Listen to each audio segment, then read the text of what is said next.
dela para a gente refletir sobre uma questão tão importante na véspera do Dia da Consciência Negra. Eu queria trazer aqui um assunto importante sobre a construção da negritude, né? A gente já falou por aqui e vem falando que cada pessoa negra brasileira vai ter um percurso diferente para se encontrar com a sua negritude e para curar traumas, para olhar suas potencialidades. E eu queria saber como é que foi o encontro de vocês com a negritude de vocês. Bem, eu sempre brinco com isso, né? As pessoas pensam, quando você se descobriu negro? Eu falei, não me descobri não, me acusaram, apontaram, eu devia ter uns 5 anos de idade, e é isso, então é meio desde sempre. A minha família me acolheu de uma forma muito positiva. Por quê? E quando eu falo isso, né, me apontaram, me acusaram, é porque foram as primeiras vivências, as primeiras violências racistas que você sofre na primeira infância, né, que é quando a criança já começa a se perceber diferente, né, aquele início, eu tenho uma filha de 8 anos, naquele início criança é meio que tá ali tudo igual, e depois você elas começam a se perceber, menino, o meu corpo é diferente, o seu cabelo. Por volta dos 5 anos, isso começou a acontecer e veio muito forte. Eu estudava numa escola que eu era bolsista, que eu era a única criança negra. Na verdade, tinha mais uma menina que entrou depois. Então, veio muito forte isso. Por que seu cabelo é duro? Por que a sua pele é preta? E criança, às vezes, tem um quezinho de... né? Entra no lugar da crueldade, né? Opa. Por que a sua gengiva é preta? Você tem cor de cocô? Porque é isso, é a criança da forma que verbaliza. Então minha mãe me conta que eu cheguei em casa chorando muito, dizendo assim, por que eu sou preta? Eu não quero ser preta. E a minha mãe me explicou, você é preta porque você é filha de 2 pretos. A mamãe é preta e o papai é preto. Aí é por isso que você é preta. Aí eu entendi, porque criança é assim, a gente responde o que pergunta da forma mais simples possível. E a minha mãe começou a trabalhar isso, e você é linda, e você é bonita, e você é inteligente. E a minha mãe sempre foi pro lugar da intelectualidade, muito. Ela nunca só valorizou a questão da estética. A inteligência, a coragem, etc. E eu fui crescendo dentro. Obviamente que apesar de ter crescido com essa identidade racial, eu cresci no Brasil. Então eu cresci com um modelo que a gente já conversou mais cedo, de uma publicidade, de novelas, de desenhos, onde o mundo era todo branco. Então todos os cabelos eram lisos, todas as peles eram brancas, e eu queria... E a criança constrói o mundo a partir dessas brincadeiras, dessas vivências, dessas identificações. Então você não tinha uma boneca preta. E aí é muito difícil para você. Não porque você não se reconhece, mas de você se reconhecer belo, se reconhecer potente, se reconhecer possível. Obviamente, né, os meus núcleos, tanto familiares, quanto grupo religioso, tanto na igreja, no lugar que eu morava, ele era todo muito negro. Então, isso para mim não foi uma questão. Mas os meus ambientes educacionais, mesmo quando eu fui para a escola pública, eu fui para uma escola técnica federal, que precisava fazer prova para entrar. Então, quem entravam, normalmente, eram as crianças que tinham feito aqueles vestibulinhos, aqueles cursinhos pré. Então, eu tinha essa cisão de mundo, né? A família, o território e os amigos, todos muito pretos. A vida acadêmica, toda muito branca. Mas eu já cresci como uma mulher negra, isso para mim nunca foi uma questão, um tema, mas de você não se gostar, você não gostar do cabelo, você não gostar da sua cor, você não gostar do seu nariz, você não gostar da sua boca, isso veio no pacote. O meu processo de transição capilar, porque eu também fiz, né, eu alisava, eu relaxava o cabelo, né, e aí... Não sei o quanto a Adriana viveu isso. Você queimou o couro cabeludo muitas vezes, você teve corte químico e ficou sem cabelo, tudo isso a gente passou. Tudo isso a gente passou. E um dia eu falei assim, chega, não quero mais. Isso já deve ter uns 15 ou 16 anos. Na época não tinham ainda as blogueiras, não foi sofrido, não foi fácil. Mas eu tomei esse processo. E assim, para mim o desafio é como é que a gente cria uma nova geração dos outros filhos e da minha filha, da filha da Adri, do seu filho, das nossas crianças, que se reconheçam, que se identifiquem como belos, potentes, etc., ainda num mundo que infelizmente reproduz as mesmas violências de 30 anos atrás. Então, por isso que para mim é muito importante a gente estar aqui no mês da consciência negra, falando sobre isso, para lembrar as pessoas que pessoas negras existem 365 dias no ano. Não é só em novembro. Então, não é só em novembro que a gente tem que pautar essa questão. A gente precisa pautar essa questão todo dia, porque as nossas vivências, elas são diárias. Elas acontecem na loja, no transporte público, na faculdade, no barzinho, no relacionamento, em todos os lugares. E a gente precisa trazer esse ponto da gente conseguir descortinar um pouco isso e falar assim, gente, mas qual é o papel de todo mundo de criação de crianças, por exemplo, claro, que muito mais antirracistas, com um pensamento muito mais igualitário? Porque você pode ter toda essa potência ali dita pelos pais e trabalhada pelos pais, mas a criança vai viver e vive numa sociedade racista. O seu encontro com a sua negritude e essa comparação com o encontro da sua filha com a negritude também é diferente, mas de alguma forma também ali tem desafios iguais, né? Tem desafios muito parecidos e aconteceu exatamente comigo como foi com a Helena, do apontamento na escola, aquela menina negra. Eu falei, mas por que tem que ter a menina negra, né? Não só a menina. Mas, de fato, eu acho que quando eu encontro realmente com a negritude, é na Feira Preta. São com as pessoas, porque eu vejo as mulheres negras, eu começo a ver toda aquela produção cultural, intelectual, eu falo, cara, eu sou isso, isso me representa, sabe? Eu sou os Racionais, eu sou a Zezé Mota, eu sou os Crespos, eu sou todo esse movimento. E é importante você trazer essa questão porque o Brasil, ele é a maioria populacional negra por um processo de autodeclaração, né? Isso aconteceu nos últimos 30, 40 anos, assim. Até pouco tempo atrás, tinha jogador de futebol que se falava que não era preto, sendo negro, entendeu? Então, o Brasil, ele tem essa questão que sempre me questiona, né? O que o Brasil vai fazer com os negros, né? No sentido de, cara, bora deixar a gente exercer a nossa identidade, entendeu? Porque quando você pega a geração dos nossos filhos, né? 7, 8 anos...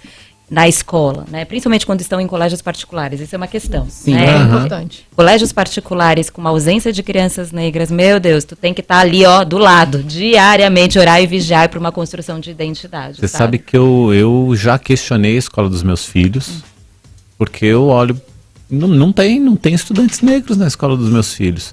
E eu questionei a escola, falei assim, o que se passa aqui?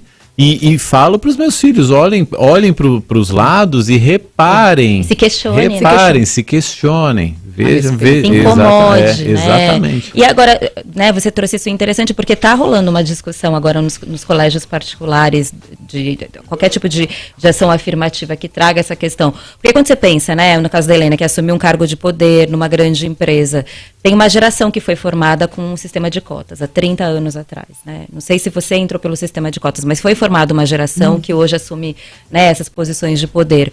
Mas se a gente quiser pensar nessa geração futura de lideranças, você é na primeira infância. E é fazendo interferência nos colégios particulares, é garantindo uma qualidade de educação no ensino público, né? Você tem que projetar para 18 anos para frente. Mas 18 anos para frente eu tenho que falar agora, né?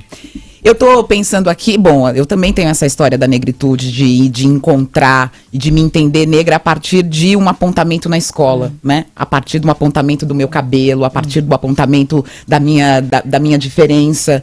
E a construção do audiovisual ajuda a gente a superar alguns desses traumas. Só que essa construção no audiovisual tem que ser uma construção também que nas equipes de produção de conteúdo você tem que ter as pessoas negras para que isso avance.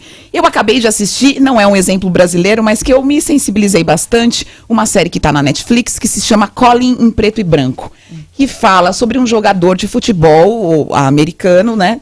E da luta dele. Ele foi adotado por pais brancos, então tem a trajetória desse homem, desse menino, para encontrar a negritude. E é muito impactante, é bonito também, na questão das tranças, e o cabelo sempre vira pra gente. Sim, uma questão importantíssima, super importante. Eu tô vendo vocês duas de trança aqui, eu já tô com vontade de fazer trança hoje. Eu passo 6 meses de trança e 3 meses sem trança. Eu falei, eu vou sair daqui, vou fazer trança hoje. E eu lembrei desse exemplo porque esse personagem, vocês podem, se vocês quiserem acompanhar lá, tá na Netflix, no streaming, esse personagem, quando ele entra num local, né, e ele vive nesse cotidiano muito branco, porque os pais dele são brancos. Quando ele entra num local e faz a trança pela primeira vez, e aí ele sente muita dor. Porque essa parte ninguém conta. Porque essa parte ninguém conta. Ele sente muita dor nessa trança e ele tem que aguentar. Vira ali uma metáfora do nosso encontro com a nossa negritude. Sim. Que é bonito, que você se olha e você se acha muito bonita, e você se acha linda, e você acha que você encontrou um lugar e ao mesmo tempo tá doendo. Tá doendo, exatamente. Tá doendo muito. É bem forte. Eu assisti. Recomendo fortemente que todas as pessoas assistam, porque é incrível. Primeiro porque a trajetória dele de vida é sensacional. E o meu olhar para ele era só como jogador de futebol americano e o posicionamento que ele fez lá como ativista. Mas quando você vai entender, e aí essa é a beleza que eu acredito. A gente tende a viver numa sociedade, né, muito plástica e julgadora. Quando você olha a trajetória, você começa a compreender por que as pessoas são o que são. E para mim, esse lugar eu gosto de contar muito, e eu ouvia muito a Adriana falando sobre isso, é contar as nossas trajetórias a partir desse lugar de potência. E por que eu reforço isso? Porque às vezes as pessoas gostam de ouvir a gente falando da trajetória heróica. Gente. E de dor, né? De resistência. Eu era o filho, e aí com todo respeito, eu fui filho da catadora, aí eu peguei os livros no lixo, aí eu estudei, aí eu passei no vestibular de medicina. Olha como é possível. E assim, gente, mas as nossas histórias não são só essa. São marcadas pela dor, e eu quero contar desse lugar do potente, do possível, daquilo que é força. Quando eu olho, por exemplo, para minha família, e eu olho o que a minha mãe fez e a minha avó fizeram, eu falo assim, cara, vocês podiam ser presidente do Brasil, se vocês quisessem. Eu olho pra minha mãe e eu digo, gente... E é isso que a gente quer contar. Essa coisa da estética, dessa beleza, sabe? Dessa realeza que a gente traz com isso. Agora, óbvio, eu concordo plenamente com a Adriana. Se a gente quer esse futuro, ele se escreve hoje. Ele se escreve hoje. E nós somos o fruto de um futuro que não foi escrito, socialmente falando, há 30 anos atrás. Porque há 30 anos atrás vivenciamos todas as nossas dores e nos descobrimos e encontramos as nossas estratégias, desenvolvendo as nossas tecnologias para que a gente chegasse aqui. O que eu quero é que a geração da minha filha e dos nossos filhos não precisem passar por todos esses percalços. Porque só existir num país como o Brasil já é um belo ato de resistência. E para nós também cabe uma vida leve. Sim, com certeza. Então, também cabe essa possibilidade. Então, e filho, né, gente? E aí, falando com todas as mães e todos os pais. Filho é aquele negócio que você quer botar num potinho, você quer botar, ou você quer engolir para fazer voltar para a barriga, e você quer proteger de tudo, porque a nossa vida enquanto mães e pais é essa, sabe? Eu só quero que seja feliz. Eu só quero que tenha um futuro brilhante. E pensar que não cabe só a mim essa possibilidade, que às vezes a estrutura vai ser difícil, e aí a gente fala, mas e com quantos anos eu preciso começar a falar sobre isso com meu filho? Eu não tenho alternativa, o assunto já chegou, ela chegou em casa chorando, porque... E como é que eu descobri isso, né? E eu vou contar essa história porque eu acho que é importante para muita gente. Eu tava arrumando o cabelo da minha filha, né? Penteei, modelei, vamos sair. Ela prende. Eu falei, não, filha, a gente lavou, deixa secar, né? Ela, não, eu prefiro preso. Quando ela falou, eu prefiro preso, veio aquela avalanche de sentimentos. Eu falei assim, eu não acredito nisso. Eu falei, não. Aí não, mas eu prefiro preso. E aí a gente foi conversando, eu não forcei em algum momento. Um tempo depois ela falou, não, mamãe, eu não quero mais. E aí ela começou a chorar, aos 5 anos. Eu tava brincando na escola, correndo no jardim, eles tinham um jardim. E as crianças começaram a rir e apontar, dizendo que o meu cabelo parecia uma juba de leão. Ah, mas a juba do leão é super bonita. A gente entendeu qual era o contexto, o que as crianças estavam fazendo. E aí a gente começa, né? E aí a gente junta a rede, né? Porque você pega a família, você pega os amigos, todo mundo diz, olha, ó, vamos no reforço positivo. Vai dizer que é lindo, vai dizer que é bonito, vai dizer que é potente. Traz os livros. Liga na televisão, vai nas festas. Olha esse clipe, olha essa artista. E aí parece que não, mas aí ela vai se apropriando disso. E aí resolvemos essa questão.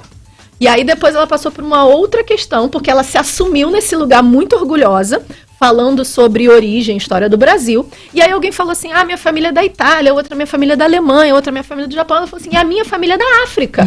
E aí um adulto virou pra ela e falou assim, não, você é bonita. Ai, que horror. E ela não me contou isso, eu soube pela mãe de uma colega, porque a coleguinha achou estranho. Porque ela falou, mamãe, falaram que a Olivia era feia. Aí a mãe veio me contar. Eu cheguei na escola. A gente sempre chega, né? A gente sempre. As escolas que nos aguardam, os colégios nos aguardam, porque a gente vai estar lá. Exatamente, mas aí a gente foi dialogar. E aí a escola fez que não endereçou. Mas a minha fala com a escola foi a seguinte: vocês não podem se responsabilizar pelo que as crianças ouvem dentro das suas casas, sobre o que as famílias estão ensinando para os seus filhos.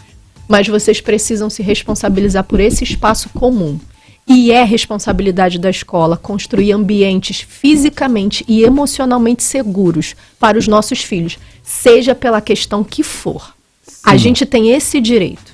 E foi isso que eu pautei. Eu falei, então, tragam as referências. Vocês vão mostrar para ela que o mundo não é isso aqui, que tem 150 crianças e 2 crianças pretas. Vocês vão mostrar para ela que o Brasil é um país de 56. Se não refletido na população, criem as políticas de vocês. Hoje ela está numa escola super acolhedora, trabalhou esse ano o livro da Suê, trabalhou Dragão do Mar, trabalhou... Então, assim, você vai para um outro lugar que é muito mais acolhedor, mas a gente precisa construir esse futuro a partir dessa geração. Sim, vocês